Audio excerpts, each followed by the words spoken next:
Making a last bottom pattern is one of the easiest patterns you will ever make in shoemaking. So let's jump straight in and get started. So I've got in front of me a piece of paper, some masking tape, a last, some scissors, and an I Can Make Shoes pencil. So first things first, let me explain what a last bottom pattern is. A last bottom pattern is the bottom of your last, and it basically is determined by the feather edge, which is that bottom edge of the last there. And we use the last bottom pattern for a few things. If you're making a flat shoe or a sandal or something like that, you can use your last bottom pattern as an insole pattern, which is its most common use.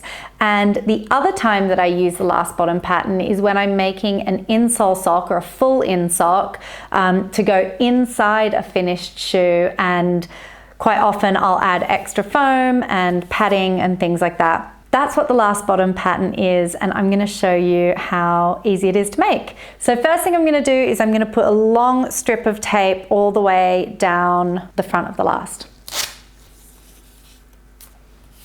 All the way down the length of the last, I mean. So the main thing is when we're doing this, don't wrap the tape up around the edges, just leave it kind of upright like that. Next thing I'm going to do is just layer pieces of tape this way, and again just letting them sort of stay over the edge until we've coated the whole thing the whole way down.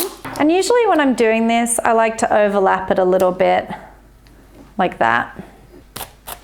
Okay, so once you've made your way all the way down the length of the last, we can then take our pencil and we're just going to rub the edge along the edge of the last, and it'll sort of help us see exactly where the feather edge is.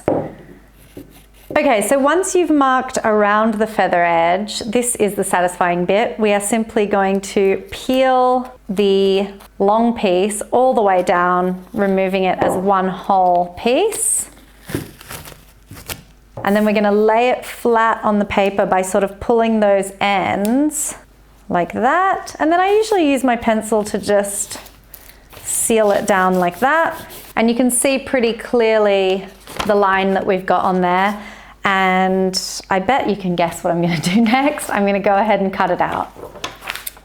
And last but not least, I always just like to check it and make sure it fits. And then I just go ahead and label it last bottom pattern. And this is a flat size 3, which is a 36. And there we have a last bottom pattern.